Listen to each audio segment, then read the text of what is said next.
সুমন আলী, পড়াশোনা করতেছি বরিশাল বিশ্ববিদ্যালয়ে। আশা করি তোমরা সকলে ভালো আছো। তোমাদের সবাইকে স্বাগতম আজকের এই আমাদের ক্লাসে যুক্ত হওয়ার জন্য। আজকে মূলত আমরা আলোচনা করব এইচএসসি অর্থনীতি প্রথম পত্রের ৩য় অধ্যায়ের ৪ নম্বর পর্ব নিয়ে। ইতিপূর্বে আমরা এই অধ্যায়ের উপর ৩টা পর্ব আলোচনা করেছি, তার ধারাবাহিকতায় আজকে তোমাদের সামনে ৪ নম্বর পর্ব নিয়ে হাজির হয়েছি। এবং আজকের এই পর্বে মূলত আমরা আলোচনা করব উৎপাদন ব্যয়ের কিছু অংশ, অর্থাৎ আমরা আজকে উৎপাদন ব্যয়ের অর্ধেক অংশ শেষ করব। এর পরবর্তী পার্টে আমরা উৎপাদন ব্যয়ের বাকি অর্ধেক অংশ আলোচনা করার চেষ্টা করব। এবং আমরা বেশি পর্ব খুব একটা বৃদ্ধি করব না, যাতে পর্বগুলো খুব সংক্ষিপ্ত, খুব তাড়াতাড়ি শেষ করা যায়, এভাবে আলোচনা করার চেষ্টা করব, যাতে তোমরা বিরক্ত না হও। তো তাহলে আমরা সময় নষ্ট না করে আমাদের যে আজকের যে আলোচনা উৎপাদন ব্যয়, সেটা তাহলে শুরু করি। দেখো, উৎপাদন ব্যয় যেটাকে আমরা ইংরেজিতে বলে থাকি সেটা হলো প্রোডাকশন কস্ট। অর্থাৎ নর্মাল যদি অত খুব হার্ড ভাষায় যদি আমরা না যাই, নর্মালি যদি জিনিসটা বোঝার চেষ্টা করি, উৎপাদন ব্যয় মানে কি? উৎপাদন করতে আমাদের যে ব্যয় হয়, মানে কোনো একটা কিছু যখন আমরা উৎপাদন করতে যাই, সেটা যে কোনো দ্রব্য হতে পারে, অন্য যে কোনো কিছু হতে পারে, মানে যেটাই আমরা উৎপাদন করতে যাই না কেন, এখন উৎপাদন করতে গিয়ে আমাদের কিছু কিন্তু ব্যয় হয়। তো এই যে ব্যয়টা, এটাকে মূলত বলা হচ্ছে উৎপাদন ব্যয়। কথা কি বুঝতে পারছো? মানে অর্থাৎ উৎপাদন করতে গিয়ে আমাদের যে ব্যয়, সেই ব্যয়। এখন কি আমাদের উৎপাদন করতে গিয়ে ব্যয় হয়, যেমন কিছু স্থির আমাদের ব্যয় থাকে, কিছু পরিবর্তনশীল ব্যয় হয়। মানে কিছু ব্যয় আমাদের মানে উৎপাদন উপর নির্ভর করতেছে না, এমনিতে ওই ব্যয়টা কিন্তু আমাদের দিতে হচ্ছে। কিছু ব্যয় আবার উৎপাদন উপর নির্ভর করতেছে, অর্থাৎ উৎপাদন যে আমরা বাড়াতে চাই সেই ব্যয়টা বাড়াতে হয়। এই রকম কিন্তু বিভিন্ন ধরনের ব্যয় কিন্তু আমাদের উৎপাদনের উপর নির্ভর করতেছে। তো এখন এই সকল বিষয় ওভারঅল মিলে যতগুলো আমাদের ব্যয় আছে, এই সব ব্যয়গুলোকে এক কথায় উৎপাদন ব্যয় বলা হয়। এটা ছিল একটু নর্মালভাবে। একটু বইয়ের ভাষায় যদি আমরা ভালোভাবে যদি একটু সংখ্যাটা দেখতে যাই, যে বিভিন্ন উৎপাদন সংগ্রহ করে উৎপাদন কাজে নিয়োগ করতে একজন উৎপাদককে যে ব্যয় বহন করতে হয় তাকে উৎপাদন ব্যয় বলা হয়ে থাকে। এখানে একটু ভাষাটা কঠিন আছে, তো দেখো আমি তোমাদের খুব সুন্দরভাবে বলতেছি যে বিভিন্ন উপাদান সংগ্রহ করে বিভিন্ন উপাদান সংগ্রহ করে উৎপাদন, এখানে ভুল হয়ে গেছে, বিভিন্ন উৎপাদন হবে না, বিভিন্ন উপাদান হবে। উপাদান লেখো এখানে। বিভিন্ন উপাদান সংগ্রহ করে উৎপাদন কাজে নিয়োগ করতে একজন উৎপাদক যে ব্যয় বহন করে। অর্থাৎ আমরা যে উৎপাদন করব, মনে করো কথার কথা, এখন আমরা একটা পোশাক কারখানা দিছি, সেই পোশাক কারখানা থেকে মনে করো আমরা 100টা পোশাক বানাবো, 100টা মনে করো টি শার্ট বানাবো, কথার কথা বললাম। এখন 100টা টি শার্ট বানাতে গেলে আমাদের উপাদান লাগবে না? উপাদান বলতে কি, আমাদের প্রথমে সেলাই করা মেশিন লাগবে, তারপর সেলাই করা মেশিন সেলাই করার জন্য আমাদের সুতা লাগবে, আরও বিভিন্ন ধরনের কাপড় লাগবে, আরও বিভিন্ন ধরনের কিন্তু সরঞ্জাম কিন্তু আমাদের প্রয়োজন হবে। তো এত সকল যে সরঞ্জাম, এগুলো কিনতে আমাদের একটা ব্যয় হবে না? তো এই ব্যয়টাকেই মূলত বলতেছে ওনারা উৎপাদন ব্যয়। এটাই বলছে যে বিভিন্ন উপাদান সংগ্রহ করে উৎপাদন কাজে নিয়োগ করতে একজন উৎপাদক যে ব্যয় বহন করে, এটাকে মূলত উৎপাদন ব্যয় বলা হচ্ছে। বিষয়টা কি বুঝতে পারছো তোমরা? তো এরপরে দেখো, এরপরে যেটা আছে সেটা হলো উৎপাদন ব্যয়ের বিভিন্ন ধারণা। এই যে উৎপাদন ব্যয়, এই উৎপাদন যে ব্যয়টা হচ্ছে, এটা মূলত আমরা দুই ধরনের দেখতে পাই। যে কোনো প্রতিষ্ঠানের ক্ষেত্রে এই যে উৎপাদন যে ব্যয়টা হয়, এটা মূলত আমরা দুই ধরনের ব্যয় লক্ষ্য করতে পারি। তো দুই ধরনের ব্যয় কি লক্ষ্য করা যায়? দেখো, প্রথম যেটা ব্যয় সেটা হলো স্থির ব্যয়। প্রথম একটা ব্যয় আছে, সেটার নাম কি? স্থির ব্যয়। আরেকটা ব্যয় আছে পরিবর্তনশীল ব্যয়। দেখো খুব ইজি। স্থির ব্যয়, যেটা ইংরেজি হলো ফিক্সড কস্ট, এই সংক্ষিপ্ত রূপগুলো কিন্তু মনে রাখবে। কেন বলছি?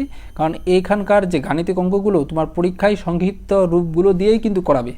আবারও বলছি, তোমাদের এই 3য় অধ্যায়ের, বিশেষ করে অন্যান্যগুলো তো আছে, বিশেষ করে 3য় অধ্যায়ের এখানে তুমি যদি বাংলাগুলোর সংক্ষিপ্ত রূপ না পড়ো, তুমি অনেক বড় মুশকিলে পড়ে যাবে। শেষে কিন্তু একটা তোমাদের চার্ট দিয়ে দিব, ওই চার্টটা থেকে তোমরা ইজিলি সবগুলো এই যে পূর্ণরূপগুলো একসাথে পড়ে নিবা।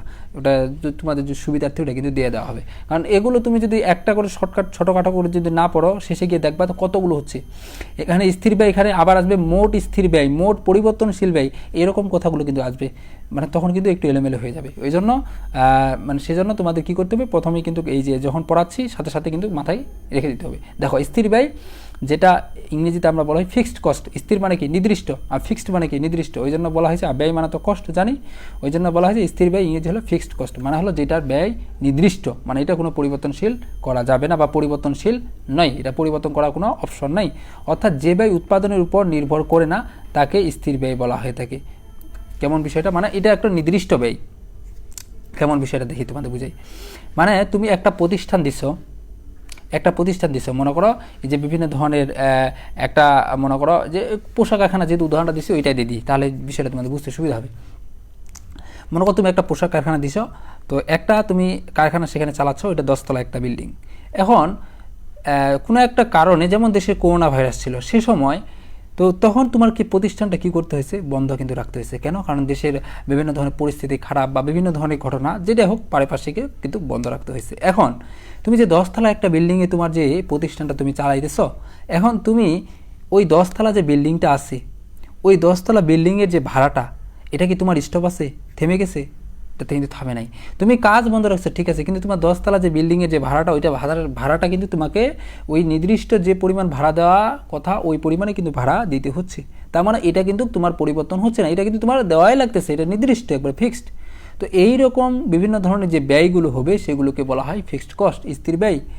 ওইটাই বলছে যে ব্যয় উৎপাদনের উপর নির্ভর করে না, মানে তুমি উৎপাদন করো বা না করো এটা কোনো ওদের দেখার বিষয় নেই। এই ব্যয়ের ক্ষেত্রে তোমার উৎপাদন হচ্ছে না হচ্ছে ওটা কোনো দেখার বিষয় নেই, এই ব্যয়টা তোমার হবেই। যেমন এই যে ভাড়া, বাসা ভাড়া ব্যয়টা, যেটা এই ব্যয়টা মূলত স্থির ব্যয়। যেমন যন্ত্রপাতি, বিভিন্ন ধরনের যন্ত্রপাতি ভাড়া, তুমি যদি যন্ত্রপাতি নিয়ে এসো, তারপর কারখানার ভাড়া যেটা বললাম, এইরকম ব্যয়গুলোকে মূলত আমরা স্থির ব্যয় বলে থাকি। কথা কি বুঝতে পারছো? তো এরপরে দেখো নোট যেটা কি, নোট স্থির ব্যয়ের ক্ষেত্রে উৎপাদন শূন্য হলে স্থির ব্যয় বহন করতে হয়। অর্থাৎ উৎপাদন যদি শূন্য হয় তারপর স্থির ব্যয় বহন করতে হয়, যেটা একটু আগে বললাম। মানে উৎপাদন তোমার হোক বা না হোক এটা বড় বিষয় নয়, উৎপাদন শূন্য হলেও এই ব্যয়টা তোমাকে বহন করতে হবে। যেমন এই যে একটু আগে বললাম, একটা কারখানা মনে করো সেই সময় করোনা ভাইরাস যে সময় ছিল তখন কিন্তু বন্ধ রাখতে হয়েছিল, তারা একটাও কিন্তু কোনো উৎপাদন নাই, তারপরেও কিন্তু তোমার সেখানে ঘর বাড়ির জন্য ভাড়া যতটুকু লাগে সেটুকু কিন্তু দেওয়া লাগতো। তো এখন দেখো উৎপাদন নাই, তারপরেও কিন্তু ভাড়া দেওয়া লাগতেছে। এইরকম একটা কিন্তু যে ব্যয়, এই ব্যয়টাকে মূলত বলে ফিক্সড কস্ট বা স্থির ব্যয়। কথা কি বুঝছো? এরপরে দেখো, এরপরে আছে হলো পরিবর্তনশীল ব্যয়। পরিবর্তনশীল ব্যয় কোনটা? যে ব্যয় উৎপাদনের উপর নির্ভর করে। অর্থাৎ এই ব্যয়টা আমরা দেখব পরিবর্তনশীল যে ব্যয়, যেটা ইংরেজি হলো ভ্যারিয়েবল কস্ট, এই ব্যয়টা মূলত উৎপাদনের উপর নির্ভর করে। অর্থাৎ এই ব্যয়টা আমরা উৎপাদনের সাথে একটা সম্পর্ক দেখতে পাবো। অর্থাৎ উৎপাদনের পরিবর্তনের সাথে সাথে যে ব্যয় পরিবর্তন হয় তাকে পরিবর্তনশীল ব্যয় বলে। কথা কি বুঝছো? অর্থাৎ এই ব্যয়টা আমরা উৎপাদনের উপর মূলত আমরা নির্ভরশীল দেখতে পাবো। যেমন একটা মনে করো পোশাক কারখানায় তুমি দেখো, এখন তুমি মনে করো আগে দৈনিক মনে করো 100টা টি-শার্ট তুমি সেল দিতা। এখন তুমি মনে করো ভাবতেছো না আমি দৈনিক 100টা না, এখন দৈনিক আমার যেহেতু একটু বাজেট বেশি চলে আসছে, অর্ডার বেশি চলে আসছে, তার মানে যেহেতু একটু অর্ডার বেশি আসছে তার মানে এখন 200টা সেল দেওয়া লাগবে বা 150টা সেল দেওয়া লাগবে টি-শার্ট দৈনিক। তো এখন দেখো তুমি যদি বেশি তুমি পোশাক তৈরি করতে যাও তাহলে তোমার কি লাগবে? তোমার উপকরণগুলো বেশি লাগবে অবশ্যই। উপকরণগুলো বেশি লাগা মানে কি? তোমার তখন টাকা বেশি খরচ হবে, তখন ব্যয়টা বেশি বেড়ে যাবে। তার মানে দেখো এখন উৎপাদনের পরিমাণ বাড়ানোর জন্য আমাদের কিন্তু ব্যয়ের পরিমাণ বাড়ানো হচ্ছে না নাই? তো হচ্ছে এই রকম যখন ব্যয়ের পরিমাণটা বাড়াবো সেটাকে মূলত আমরা পরিবর্তনশীল ব্যয় বলি। কথা কি বুঝছো আমার? অর্থাৎ যে ব্যয় উৎপাদনের উপর নির্ভর করি, মানে উৎপাদনে তুমি বাড়ালে এই ব্যয়টা বাড়বে, উৎপাদনের পরিমাণ যদি তুমি কমাও, মনে করো উৎপাদনের পরিমাণ কমাই দিবা, 100টা টি-শার্ট ছিল, এখন মনে করো খুব একটা তোমার সেই পোশাকের চাহিদা নাই, চাহিদা কমে গেছে, তার মানে তখন তুমি 50টা পোশাক করবা। তার মানে তোমার যতগুলো মেশিন ছিল, যতগুলো সরঞ্জাম ছিল, ততগুলো কি আগের মতো লাগবে? লাগবে না। তখন কিন্তু টাকার পরিমাণটা কমে যাবে, ব্যয়ের পরিমাণটা কমে যাবে। তো এটাই বলছে যে পরিবর্তনশীল ব্যয় হলো সেই সকল ব্যয় যেগুলো উৎপাদনের উপর নির্ভরশীল করে। উৎপাদন বাড়লে এই ব্যয়ের পরিমাণটা বাড়বে, উৎপাদন কমলে এই ব্যয়ের পরিমাণটা কমবে। কথা কি বুঝছো? এটাই মূলত হলো পরিবর্তনশীল ব্যয়। যেমন হলো কাঁচামাল, মজুরি, যেটা একটু আগে বললাম এই বিষয়গুলো। তারপর নোট হলো উৎপাদন শূন্য হলে পরিবর্তনশীল ব্যয় শূন্য হয়। কি বলছে? আমাদের যদি উৎপাদন শূন্য হয়, উৎপাদনের পরিমাণ যদি শূন্য, মনে করো উৎপাদন হচ্ছে না, তখন আমাদের পরিবর্তনশীল যে ব্যয় এর মানটাও কিন্তু আমাদের শূন্য হয়। এটা স্বাভাবিকভাবে বোঝাই যায় যে উৎপাদন মনে করো আমাদের কোনো কিছুই উৎপাদন নাই, উৎপাদন মনে করো শূন্য, তার মানে আমাদের কোনো কিছুই আমরা উৎপাদন করতেছি না, তার মানে আমাদের কি কোনো ব্যয় হচ্ছে? ব্যয় হচ্ছে না, তার মানে আমরা উৎপাদনের কোনো খরচই করতেছি না। তখন এই জন্য বলছে যে যখন উৎপাদন শূন্য হয় তখন পরিবর্তনশীল ব্যয়ও শূন্য হয়। কিন্তু যখন দেখো উৎপাদন শূন্য হয় কিন্তু তখন কিন্তু স্থির ব্যয় কিন্তু শূন্য হয় না, তখন কিন্তু স্থির ব্যয় কিন্তু বহন করতে হয়। কথা কি বুঝছো আমার? মানে উৎপাদন হোক না হোক এটা বড় বিষয় নাই, তুমি একটা কারখানা চালাচ্ছ, তার মানে চালালেই সেটা তোমাকে স্থির ব্যয় সেখানে থাকবে, এটা কনফার্ম। আর পরিবর্তনশীল ব্যয় এটা হলো তোমার হলো ইসের পর, উৎপাদনের পর। তুমি উৎপাদন বেশি করবা নাকি কম করবা? বেশি করলে তোমার বেশি ব্যয় হবে পরিবর্তনশীলের ক্ষেত্রে, আর কম করলে তোমার কম ব্যয় হবে। কথা কি বুঝতো? ইজি, কিন্তু খুব একটা হার্ড না। সুন্দরভাবে আলোচনা করার চেষ্টা করলাম যাতে তোমাদের কোনো প্রবলেম না হয় একবারে। এরপরে দেখো, এরপরে আছে আমাদের হলো মোট ব্যয়, গড় ব্যয়, প্রান্তিক ব্যয়। মানে ওই একই কথা একই টপিক বারবার বলতে আমার খুব বিরক্ত লাগে। কেন লাগে? কারণ আমরা এই মোট, গড়, প্রান্তিক এই কথাটা কিন্তু ইতিপূর্বে দুইবার পড়ছি। কোথায় কোথায়? একটা মোট উপযোগ, গড় উপযোগ, প্রান্তিক উপযোগ। তেমনিভাবে উৎপাদনের ক্ষেত্রে পড়ছি মোট উৎপাদন, গড় উৎপাদন, প্রান্তিক উৎপাদন। ঠিক একই সেম একই ক্ষেত্রে হলো মোট ব্যয়, গড় ব্যয়, প্রান্তিক ব্যয়। একেবারে সেম।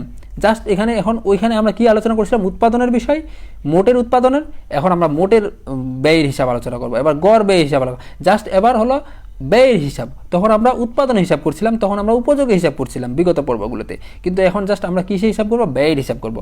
বাকি যা কিছু আছে সব কিছু একই, যা শুধু ওইখানে আয় ছিল, আয় এই উৎপাদন ছিল, উৎপাদনের জায়গায় এখন আমরা জাস্ট ব্যয় দেবো।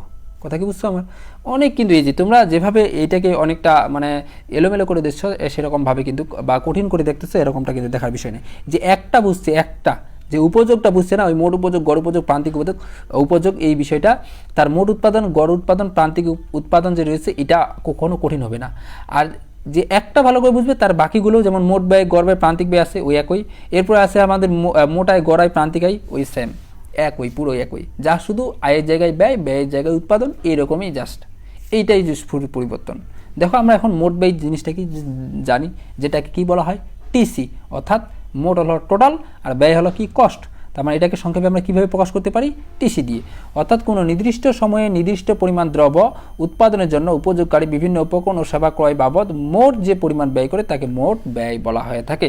মোট ব্যয় মানে কি, অর্থাৎ তুমি উৎপাদনে বিভিন্ন উপকরণ নিয়োগের করার ফল যে ব্যয়টা করো, মানে বিভিন্ন উৎপাদনের উপকরণগুলো নিয়োগ করার ফল, আমরা যে উৎপাদনের জন্য যে বিভিন্ন ধরনের উপকরণগুলো নিয়োগ করি, সেই সবগুলো নিয়োগ করার পর যে একটা ব্যয় আসে, সেই ব্যয়টাকে মূলত মোট ব্যয় বলে।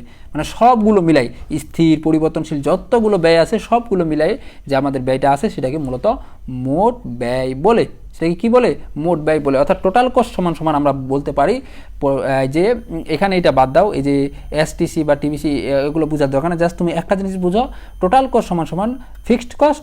এই যে তোমাদের দেখাই দিই, এই এটা মনে করো, যদিও এটা দিচ্ছে, এটা হলো শর্ট রান, মানে স্বল্পকালীন বাজার, দীর্ঘকালীন বাজারের একটা বিষয় আছে, এটা যদিও তোমরা এখন বুঝবা না, এখানে এটা কিন্তু একটু আলোচনা করা আছে। তারপর আমি তোমাদের একটু বোঝার সুবিধার্থে আলোচনা করে দেবো। সর্বপ্রথম আগে এইটা বুঝো যে মোট ব্যয়ের সূত্রটা, মোট ব্যয় টিসি সমান সমান, আমরা যেটা জানবো, টিসি সমান সমান মোট ব্যয় ফিক্সড কস্ট প্লাস আমাদের ভেরিয়েবল কস্ট। কোন কস্ট, ভেরিয়েবল কস্ট, মানে হলো স্থির ব্যয় এবং পরিবর্তনশীল যে ব্যয় রয়েছে তার সমষ্টি। তার মানে আমাদের স্বল্পকালে একটা প্রতিষ্ঠানে আমরা জানি যে যখন বলবে এসটিসি অর্থাৎ স্বল্পকালীন মোট ব্যয়, স্বল্পকালে যখন স্বল্পকালীন বলবে একটা প্রতিষ্ঠানে, কিন্তু আমরা জানি স্বল্পকাল এবং দীর্ঘকাল দুইটাই থাকে। কি থাকে, স্বল্পকাল থাকে, দীর্ঘকাল থাকে। স্বল্পকাল বলতে একটা বিষয় আছে, দীর্ঘকাল বলতে কিন্তু আরেকটা বিষয় আছে। এগুলো কিন্তু আমাদের আলোচনার মধ্যে কিন্তু আছে, তোমাদের অধৈর্য হওয়ার দরকার নেই। এই যে আমরা কিন্তু এগুলো আলোচনা করবো, এই স্বল্পকালীন উৎপাদন ব্যয়, দীর্ঘকালীন উৎপাদন ব্যয়, স্বল্পকালীনে শুধু স্থির ব্যয় হিসাব করা হয়, পরিবর্তনশীল দুইটাই, আর দীর্ঘকালীনে শুধু পরিবর্তনশীল, এই বিষয়গুলো কিন্তু আমরা আলোচনা করব। তো দেখো এখন শর্ট রান অ্যাভারেজ কস্ট, যেটা short run total cost, short run total cost, অর্থাৎ স্বল্পকালে মোট ব্যয়। স্বল্পকালে মোট ব্যয় মানে কি, আমরা একটু আগে তোমাদের দেখানোর চেষ্টা করলাম যে দুইটা ব্যয় হয়, একটা হলো স্বল্পকালীন, একটা দীর্ঘকালীন। স্বল্পকালীনের ক্ষেত্রে আমাদের দুইটা বিষয় থাকে, যখন স্বল্পকাল উৎপাদন করব তখন হলো পরিবর্তনশীল ব্যয়, স্থির ব্যয় দুইটাই থাকবে স্বল্পকালের ক্ষেত্রে। এই কথাটা কিন্তু খুব ভালোভাবে মাথায় রাখতে হবে। স্বল্পকালের ক্ষেত্রে আমাদের পরিবর্তনশীল এবং স্থির দুইটাই ব্যয় থাকে, কিন্তু দীর্ঘকালীনের ক্ষেত্রে আমাদের শুধু একটাই ব্যয় থাকে, সেটা হলো পরিবর্তনশীল ব্যয়। কারণ দীর্ঘকালীনে কোনো স্থির ব্যয় থাকে না, কোনো নির্দিষ্ট ফিক্সড ব্যয় থাকে না। যখন দীর্ঘকালীন কোনো একটা প্রতিষ্ঠান উৎপাদন করতে যাবে তখন কিন্তু স্থির ব্যয় থাকে না। মনে করো তুমি, সহজ যদি একটা উদাহরণ দিতে পারি, যখন স্বল্পকাল, মনে করো তুমি কোনো একটা দোকান দিলা, যে আমি সেই দোকানটা মনে করো 5 বছরের জন্য দিব। কয় বছর? 5 বছরের জন্য দিব। তখন কিন্তু তুমি দোকানটা কিন্তু ভাড়া করে কিন্তু সেই দোকানটা কিন্তু চালাও, সেটা কিন্তু তোমার নিজস্ব মালিকানাধীন থাকে না।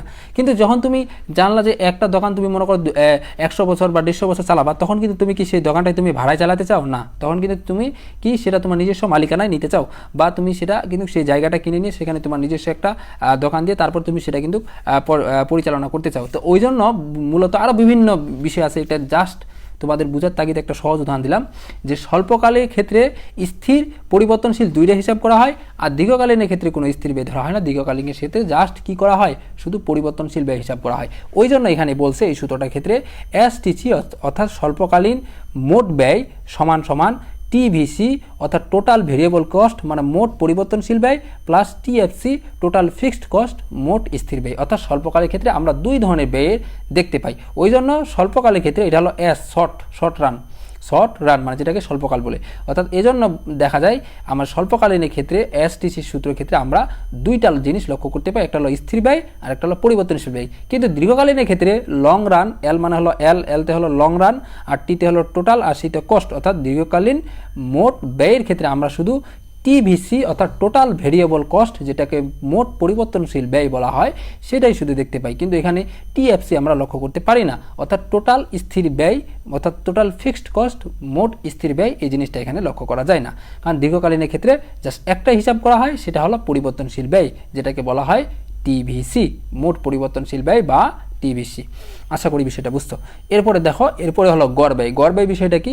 গড় ব্যয় এটা আমরা আগে থেকে জানি, অ্যাভারেজ যে বিষয়টা থাকে, যে গড়ের ক্ষেত্রে আমরা জানি অ্যাভারেজ বিষয়টা, যেটাকে অ্যাভারেজ কস্ট বলা হয়ে থাকে। মানে হলো লোক প্রতি কয়টা হবে, কত গড় মানে ব্যয় হবে, সেই ব্যয় যে হিসাবটা, সেটা মূলত অ্যাভারেজ বলা হয়ে থাকে, যেটা আমরা আগে থেকেই জানি। কিন্তু গড় বিষয়টা আমরা আজকে নতুন না, এটা প্রায় প্রাইমারি লেভেল থেকে আমরা পড়ে আসতেছি গড়ের বিষয়টা, গড় কীভাবে নির্ণয় করতে হয়। তো দেখো, গড় ব্যয়ের যদি আমরা ইংরেজি জানি, সেটা হলো অ্যাভারেজ কস্ট, যেটাকে প্রকাশ করা হয় কী দ্বারা? এসি দিয়ে। কী দিয়ে? এসি দিয়ে। খুব ভালোভাবে লক্ষ্য রাখা, এটা কী দ্বারা প্রকাশ করা হয়? এসি।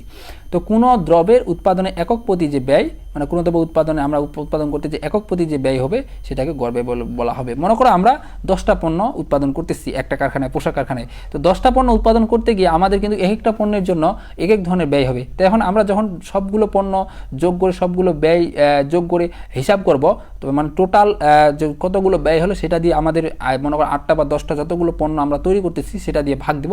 তাহলে আমাদের প্রতিটা পণ্য প্রতি কতগুলো ব্যয় আসে, তা কিন্তু আমরা ইজিলি পেয়ে যাব।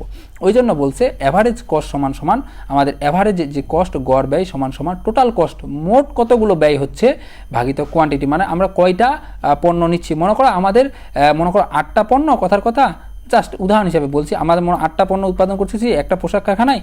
তো এখন আমাদের 8টা পণ্য, প্রতিটা মনে করো আমাদের শার্টের জন্য হলো 100 টাকা খরচ, কথার কথা বলতেছি। এখন মনে করো তারপর গেঞ্জির জন্য হলো মনে করো 50 টাকা খরচ, তারপর একটা প্যান্টের জন্য মনে করা হলো 500 টাকা খরচ, জাস্ট কথার কথা বলতেছি। তো এরকম কিন্তু বিভিন্ন ধরনের কিন্তু খরচগুলো হচ্ছে। তো এখন এক একটা পণ্যের কিন্তু খরচের কিন্তু তারতম্য আছে। তো এখন আমরা যখন সবগুলো এই যে যোগ করবো, যতগুলো খরচ হইলো যোগ করে আমাদের যখন যতগুলো পণ্য আছে সেটা দিয়ে ভাগ করবো, তাহলে কিন্তু আমাদের অ্যাভারেজ যে ব্যয়, অ্যাভারেজ কস্ট, গড় ব্যয় যেটা আছে, সে মানটা কিন্তু পেয়ে যাব। তো দেখো, এই যে স্বল্পকালীন শর্ট রান এস আছে না, এস মানে কি? আমরা একটু আগে বলছি এস মানে হলো শর্ট রান, মানে হলো স্বল্পকালীন, যেটা বাংলায় বলে। অ্যাভারেজ কস্ট সমান সমান টিএফসি প্লাস টিভিসি ভাগিত হলো কিউ।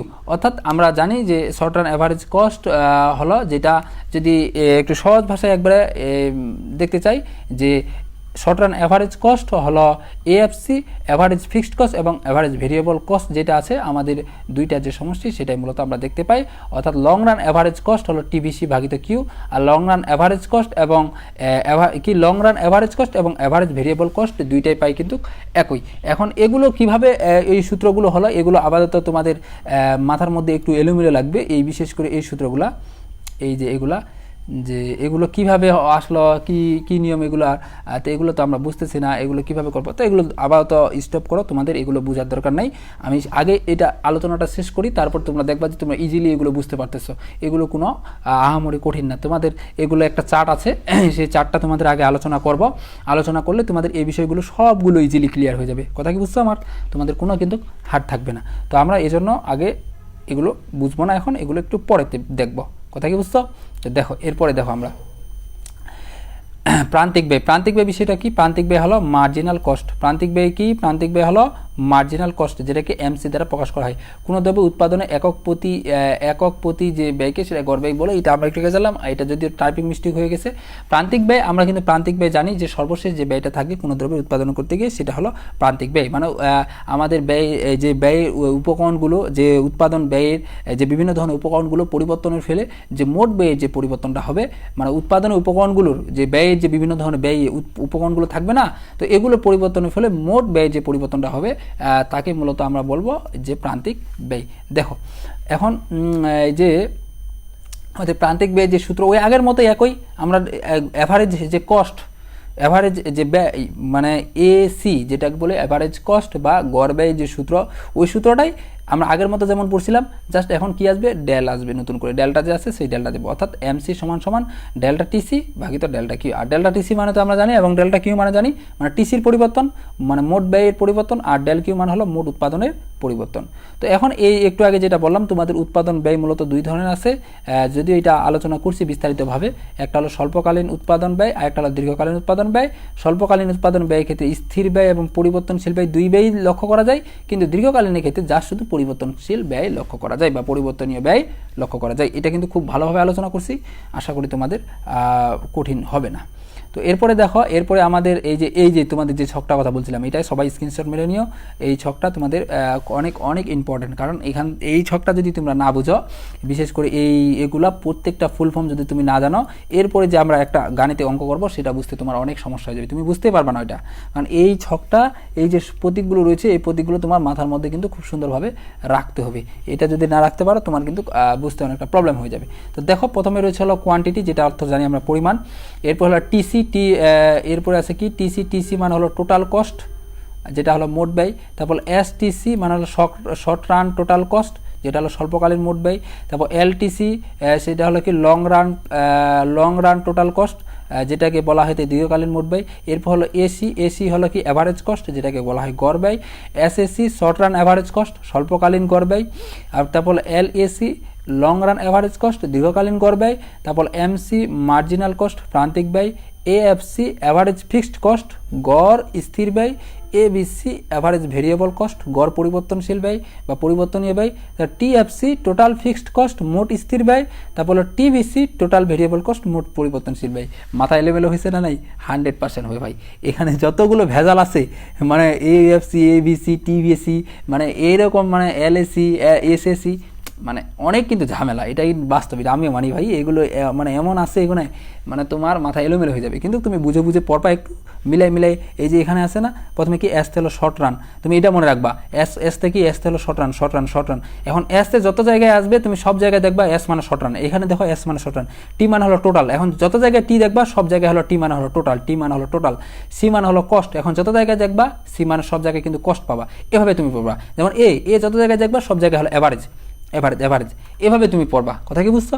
এভাবে যদি তুমি পড়তে পারো, তাহলে তোমার এই যে তোমাকে এখন এটা ভাঙে, কথা আমি তোমাদের একটা ভাঙাই দেখাচ্ছি। দেখো এসএসি, এস মানে কি আমরা জানি শর্ট রান, এ মানে কি অ্যাভারেজ, সি মানে হলো কি, সি মানে কি কস্ট। তাহলে কি হলো শর্ট রান মানে অর্থাৎ স্বল্পকালীন গড় ব্যয়। কথা কি বুঝছো? এভাবে পড়বা। কারণ ভাঙ্গে যদি তুমি না পড়ো, তুমি যদি একসাথে সম্পূর্ণটা পড়া ট্রাই করো না, প্রত্যেকটা এভাবে, তোমার মাথা 100% আউল হয়ে যাবে, তোমার মাথা এলোমেলো হয়ে যাবে, তুমি এগুলো মানে মাথায় রাখতে পারবে না। তো ওই জন্য বলবো, একটা করে প্রত্যেকটা সিঙ্গেল ওয়ার্ড জানো, যে ওইটার ফুল ফর্ম কি, সিঙ্গেল ওয়ার্ডের আগে ফুল ফর্ম জানো, সিঙ্গেল ওয়ার্ড ওই ওয়ার্ডটার, তারপরে তুমি বাকিগুলো প্রত্যেকটা পড়বা। যদি আমি এখানে দেই নাই, একবারে সরাসরি দিয়ে দিছি, তোমাদের কথাটা বলে দিলাম, এভাবে পড়লে তোমার মাথায় থাকবে, নতুবা কিন্তু তুমি এলোমেলো হয়ে যাবে। এখন এই বিষয়গুলো যারা বুঝতে ভালোভাবে, তারাই এবার পরবর্তী এই যে আমাদের এই যে চিত্রটা, সেটা খুব ভালোভাবে সুন্দরভাবে তারা বুঝতে পারবে এবং অ্যানালাইসিস করতে পারবে। আশা করি তাদের কোনো সমস্যা হবে না। তো দেখো, এইখান থেকে তোমার আমি বলছি প্রশ্ন আসার সম্ভাবনা 99%। এখান থেকে আরেকটা জায়গা আছে, তোমাদের আরেকটা সূচি আছে, দুইটা সূচি, এটা একবারে 5 স্টার দাও। কি বলছি? 5 স্টার দিবা সবাই। আমার কথা বুঝছো না? নাই, সবাই 5 স্টার দাও। এখান থেকে এই একটা সূচি, আরেকটা সূচি আমরা দিব পরবর্তীতে। এই দুইটা থেকে তোমাদের প্রশ্ন আসার সম্ভাবনা 99%, মানে এখান থেকে প্রশ্ন দেই।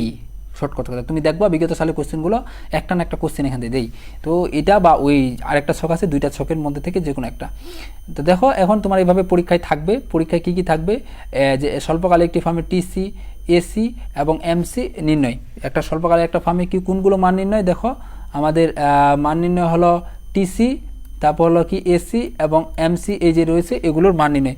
বা অনেক সময় তোমার এগুলো মান নির্ণয় করতে গিয়ে বিভিন্ন ধরনের বিষয়গুলো তোমাকে পর্যবেক্ষণ করতে হবে। তো এগুলো করতে গিয়ে তোমাকে অনেক সময় এএফসি মান বের করতে হতে পারে, অনেক সময় এবিসির মান বের হতে পারতে পারে, অনেক সময় তোমার এই দুইটার মান থাকতে পারে, এই দুইটার মান থেকে তোমার টিসির মান বের করতে হবে। কথা কি বুঝছো? আমার টোটাল কস্ট কতগুলো হচ্ছে তখন কিন্তু বের করতে হবে, মানে বিভিন্ন ধরনের মানগুলো থাকবে।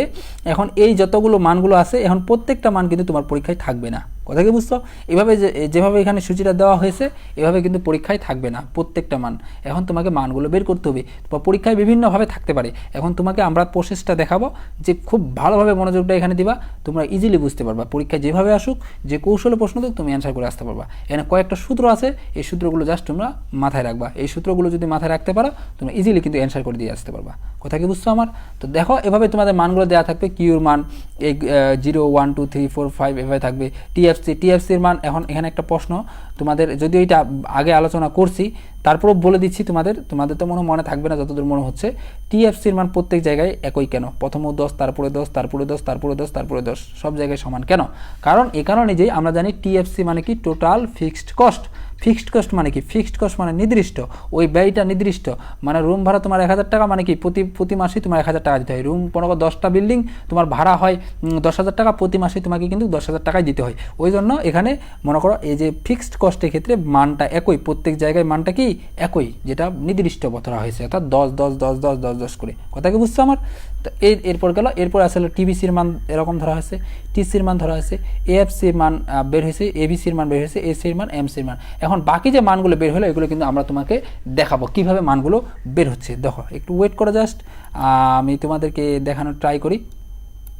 তোমরা কিন্তু ক্লাসটা খুব মনোযোগ সহকারে দেখো ভাই। এখানে যদি মনোযোগটা না দাও, আমি মানে তোমাদের কনফার্ম বলতে পারি তোমার অনেকটা সমস্যা পড়ে যাবে, বুঝতে তোমাদের প্রচুর সমস্যা হয়ে যাবে। কারণ এখানে অনেক বিষয় আছে, তোমরা বুঝবা না, অনেকগুলো তোমাদের বিষয় আছে, তোমাদের একটু বুঝতে সমস্যা হবে। এখানে যদিও সূত্রগুলো দেওয়া হয় নাই, এই জন্য আন্তরিকভাবে দুঃখিত। মানে সূত্রগুলো আমাদের ভুলে গেছি দিতে তোমাদের। আমি লিখে দিচ্ছি তোমাদের, যদিও লিখে দিব, সমস্যা নাই সূত্রগুলো, তবে নোট করে নিবা সবাই। আমাদের লেখা হয় নাই সিটের মধ্যে সূত্রগুলো, তো সমস্যা নাই, আমি তোমাদের লিখে দিচ্ছি যাতে তোমরা সুন্দরভাবে করতে পারো এগুলা। কথা কি বুঝছো আমার? আমি তোমাদের লিখে লিখে তোমাদের দেখাচ্ছি, সবাই কিন্তু নোট করে নিবা সাথে সাথে, আমার সাথে সাথে। আর কী কী সূত্রগুলো এখানে হবে, কী কী সূত্রগুলো ফলো হবে, আমি তোমাদের সবগুলো দেখাবো খুব সুন্দরভাবে। আমার খাতাও নোট করা আছে, আমি খাতাটা থেকে বের করে তোমাদের সবগুলো সুন্দরভাবে দেখাচ্ছি। আমি মনে করছি এখানে মনে হয় আমার সিটে মনে হয় সবগুলো তথ্যগুলো দিয়ে রাখছি, কিন্তু আমার মনে ছিল না যে সিটে এই তথ্যগুলো দেওয়া নাই। তো দেখো যে আমাদের এই যে উৎপাদন ব্যয়ের যে বিষয়টা রয়েছে সেটার একটু জাস্ট ওয়েট, আমি সেই খাতাটা একটু বের করে নিই তোমাদের সুবিধার্থে, যাতে তোমরা বুঝতে পারো।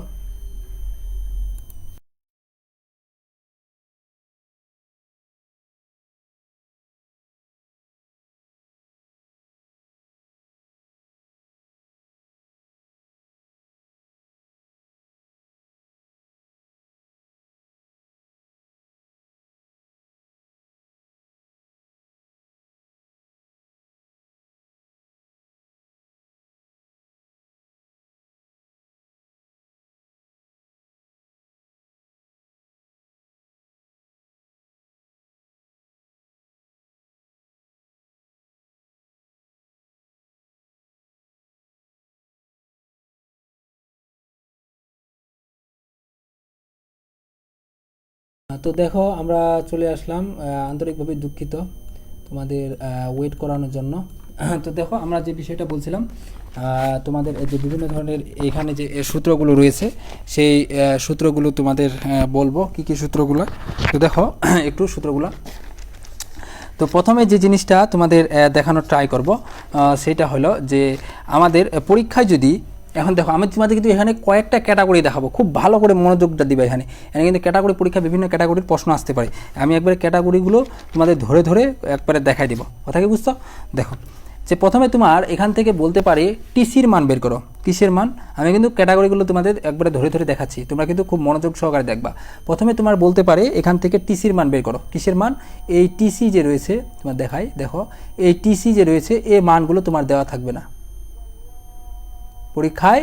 এই যে মানগুলো রয়েছে এই মানগুলো তোমার দেওয়া থাকবে না কিন্তু পরীক্ষায়।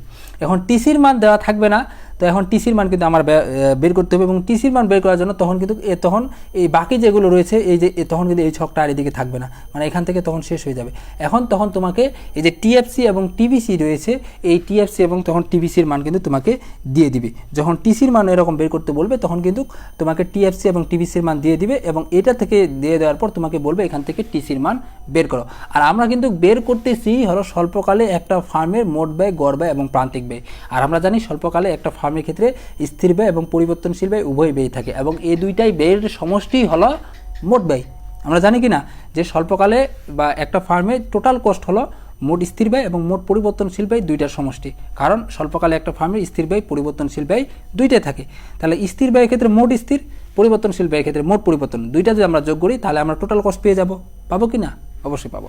তার মানে আমরা দুইটা জাস্ট যোগ করে দিব। তার মানে যদি আমরা 10-এর সাথে 0 যোগ করি কি হয়? 10 হয়। 10-এর সাথে 8 যোগ করলে 18, 10-এর সাথে যদি আমরা 14 যোগ করি 20, 24, এভাবে আমরা প্রত্যেকটা এখানে যোগ করে যদি মানগুলো বসাই দিই তাহলে যে উত্তরটা পাবো সেটা হলো আমরা টিসি, অর্থাৎ আমরা টিসির মান পেয়ে গেলাম। এভাবে তোমার একটা কিন্তু ক্যাটাগরি পরীক্ষা আসতে পারে, যে বলতে পারে যে উদ্দীপক হতে টিসির মান বের করো।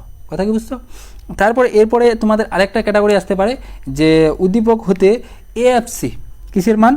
এএফসি যে আছে, এএফসির মান বের করো। এখানে কিন্তু তোমাদের আমি কিন্তু ক্যাটাগরিগুলো বলে দিচ্ছি, তোমাদের আগে সূত্রগুলো লিখে দিই। তাহলে সবাই সূত্রগুলো লিখে নাও, যে সূত্রগুলো সর্বপ্রথম লিখে দিই, তাহলে তোমাদের বুঝতে সুবিধা হবে। যারা সূত্রগুলো লিখে নাই সবাই একটু সূত্রগুলো কাইন্ডলি লিখে দাও।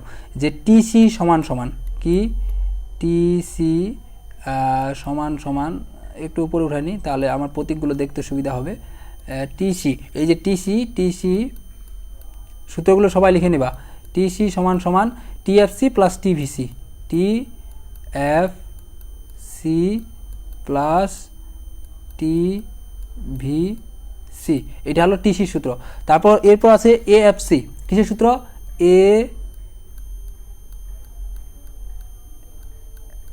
এএফসি, এএফসি সূত্র কি? এএফসি হলো টিএফসি, এএফসি সূত্র কি? এএফসি হলো টিএফসি ভাগিত কিউ, টিএফসি ভাগিত হলো কিউ, এটা হলো এএফসি সূত্র। এরপর হলো এবিসি সূত্র, দেখো একটু, এভিসি, এগুলো কিন্তু সবাই নোট করে নিবা। কথা কি বুঝছো? সূত্রগুলা এবিসি হলো টিভিসি ভাগিত হলো আমাদের কিউ, টিভিসি ভাগিত হলো কি। আমি কিন্তু এগুলো আলোচনা করব তোমাদের খুব সুন্দরভাবে, একবারে ক্লিয়ার হয়ে যাবে, আর কোনো কিছু লাগবে না। দেখো আমরা পাইলাম সূত্রগুলো। এরপর হলো এসি, এসি সূত্র তো আমরা জানি। এসি সূত্র কি জানি না? এসি সমান অ্যাভারেজ কস্ট সমান সমান কি? টোটাল কস্ট ভাগিত হলো কিউ, এটা আমরা আগে থেকে জানি। টোটাল কস্ট ভাগিত হলো কিউ, এটা আমরা আগে থেকে জেনে আসছি। তারপর এসি আরেকটা সূত্র আছে আমাদের, এসি নির্ণয়ে দুইটা সূত্র, কিন্তু এটা গেল একটা সূত্র। এসি আরেকভাবে নির্ণয় করতে পারি আমরা, দেখো দুইভাবে। এখন পরীক্ষায় তোমার যেভাবে যে মানগুলো যেমনভাবে দেওয়া থাকবে তুমি সেভাবে মানগুলো দিয়ে করতে হবে। এখন যেগুলো মান দেওয়া থাকে, এএফসি সমান সমান এসি সমান সমান এএফসি প্লাস এভিসি,